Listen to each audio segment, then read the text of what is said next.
तो देखते हैं यहाँ पे क्वेश्चन नंबर सेकंड में हमसे क्या पूछा गया है। What are the different ways in which glucose is oxidise to provide energy in various organism. तो यहाँ पे कौन कौन से अलग तरीके हैं जो यहाँ पे ग्लूकोज है वो यहाँ पे क्या होता है, ऑक्सीडाइज होता है। ऑक्सीडाइज कब होता है, जब वो वहाँ पे खाने के साथ मिलता है और खाने के साथ मिलकर वो वहाँ पे क्या करता है, ऑक्सीडाइज होने के बाद कुछ एनर्जी प्रोवाइड करता है और वो अलग अलग ऑर्गेनिज्म में अलग अलग तरीके से होती है। तो वो हमें यहाँ पे बताना है। तो देखते हैं यहाँ पे इसके आंसर में हमारे पास क्या लिखा हुआ है। There are two different ways in which glucose is oxidise to provide energy in various organism. तो यहाँ पे दो तरीके हैं जो यहाँ पे ग्लूकोज ऑक्सीडाइज होकर एनर्जी प्रोवाइड करता है। पहला जो यहाँ पे तरीका है वो है हमारा यहाँ पे एरोबिक रेस्पिरेशन, और जो दूसरा यहाँ पे तरीका है वो है हमारे यहाँ पे एनएरोबिक रेस्पिरेशन। तो सबसे पहले हम यहाँ पे बात कर लेते हैं कि एरोबिक रेस्पिरेशन कब होती है, कैसे होती है और इसमें क्या रिलीज होता है और कितनी अमाउंट में एनर्जी रिलीज होती है।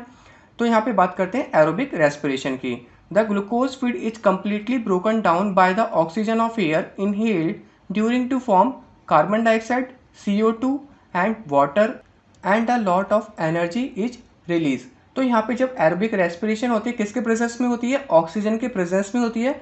ऑक्सीजन वो कहाँ से लेता है, एयर से लेता है। तो ऑक्सीजन हम कब लेते हैं, जब हम यहाँ पे सांस को अंदर लेते हैं, ब्रीथिंग इन करते हैं। तो जब हम यहाँ पे ब्रीथिंग इन करते हैं तो हम वहाँ पे क्या करते हैं, ऑक्सीजन को अंदर लेते हैं और वो जो ऑक्सीजन है वो यहाँ पे किससे रिएक्ट करता है, खाने के साथ रिएक्ट करता है। खाने में क्या प्रेजेंट होता है, ग्लूकोज प्रेजेंट होता है। तो वहाँ पे जो खाना होता है वो यहाँ पे क्या होता है, डाइजेस्ट होना शुरू होता है और जब वो खाना यहाँ पे डाइजेस्ट होता है तो वहाँ पे क्या होती है, एनर्जी रिलीज होती है। तो उसी को यहाँ पे क्या बोला गया है, एरोबिक रेस्पिरेशन बोला गया है। अगर मैं यहाँ पे इसके रिएक्शन लिखना चाहूँ तो यहाँ पे इसकी रिएक्शन कुछ इस प्रकार होगी। तो यहाँ पे क्या है, हमारा ग्लूकोज है।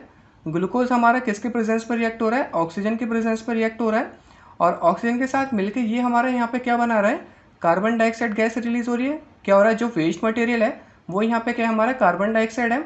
ये यहाँ पे क्या होगा, रिलीज होगा और यहाँ पे कुछ अमाउंट में वाटर रिलीज होगा और कुछ अमाउंट में यहाँ पे क्या होगी, हमारी एनर्जी रिलीज होगी। और एनर्जी यहाँ पे क्या होती है, जो एरोबिक रेस्पिरेशन में ज़्यादा होती है एनोरबिक रेस्पिरेशन के मुकाबले। तो यहाँ पे जो एनर्जी रिलीज होगी वो यहाँ पे क्या होगी, 30 ATP। और ATP यहाँ पे क्या है, एडोसिन ट्राइफॉस्फेट है। मतलब यहाँ पे जो एनर्जी रिलीज होती है वो हम यहाँ पे इसमें स्टोर होती है और उसके बाद बॉडी हमारे क्या है, उसके हिसाब से उस एनर्जी को यहाँ पे यूज़ करने लगता है।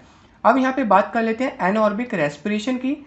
तो जो एनऑर्बिक रेस्पिरेशन होता है ये अब्सेंस ऑफ ऑक्सीजन के प्रेजेंस में होता है। मतलब यहाँ पे ऑक्सीजन का कोई काम नहीं होता। The glucose food is incompletely broken down, और यहाँ पे कंप्लीट भी नहीं हो रहा। पहले बारे में क्या होता है, ग्लूकोज वहाँ पे जो कम्प्लीटली यहाँ पे क्या होता है, डाइजेस्ट होता था, वहाँ पे जो प्रोसेस होती थी वो पूरी होती थी, बट यहाँ पे पूरी नहीं हो रही। यहाँ पे क्या हो रहा है, incompletely broken down bye micro organism like east.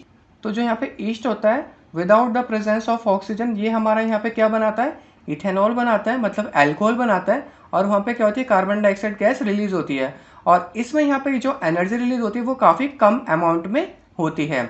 अगर मैं यहाँ पे इसकी रिएक्शन लिखना चाहूँ तो यहाँ पे क्या होगा, ग्लूकोज है और यहाँ पे क्या है, ऑक्सीजन की प्रेजेंस तो है ही नहीं। तो यहाँ पे हम लिख सकते हैं with the absence of oxygen, but मैं यहाँ पे छोड़ देता हूँ। और यहाँ पे आप लिख सकते हो कि यहाँ पे क्या हो रहा है, ईस्ट होता है। ईस्ट यहाँ पे क्या करता है, फर्मेंटेशन के प्रोसेस को करता है। मतलब वो यहाँ पे क्या करता है, ग्लूकोज बनाता है शुगर को खाने के बाद। तो ईस्ट यहाँ पे क्या करता है, जैसे कि गन्ना हो गया, शुगर केन हो गया, जो भी यहाँ पे शुगर वाले जो यहाँ पे होते हैं मटेरियल, जैसे कि यहाँ पे फ्रूट भी हो गए, उनको यहाँ पे यूज़ करके क्या करता है, उनको अल्कोहल में चेंज करता है। और जो यहाँ पे अल्कोहल का फॉर्मूला होता है वो यहाँ पे क्या है, C2H5OH है। तो यहाँ पे बैलेंस रिएक्शन लिख देता हूँ, 2C2H5OH। ये हमारे यहाँ पे क्या है, अल्कोहल है। एक्चुअली में इसको यहाँ पे क्या बोलते हैं, इथेनॉल बोलते हैं। जिसके पीछे भी यहाँ पे OL आता है वो यहाँ पे अल्कोहल ही होता है। और फिर यहाँ पे क्या करता है, कार्बन डाइऑक्साइड गैस रिलीज होती है और इसकी जो यहाँ पे एनर्जी रिलीज होती है वो काफ़ी कम अमाउंट में होती है। वो यहाँ पे सिर्फ कितनी होती है, 2 ATP होती है, 2 एडोसिन ट्राइफॉस्फेट होती है। तो होप आपको यहाँ पे दोनों वेज पता चल गए होंगे, एरोबिक रेस्पिरेशन और एनोरबिक रेस्पिरेशन, कि यहाँ पे दो तरीके हैं ग्लूकोज को ऑक्सीडाइज करने के। और सबसे ज़्यादा जो एनर्जी रिलीज होती है वो यहाँ पे एरोबिक रेस्पिरेशन में होती है और सबसे कम यहाँ पे किस में होती है, एनोरबिक रेस्पिरेशन में होती है। एरोबिक रेस्पिरेशन कब काम करता है, जब वहाँ पे ऑक्सीजन की प्रेजेंस होती है, और एनोरबिक रेस्पिरेशन कब काम करता है, जब वहाँ पे ऑक्सीजन की प्रेजेंस नहीं होती है। होप आपको यहाँ पे दोनों पार्ट समझ में आ गए होंगे। अब हम चलते हैं अपने नेक्स्ट क्वेश्चन की तरफ।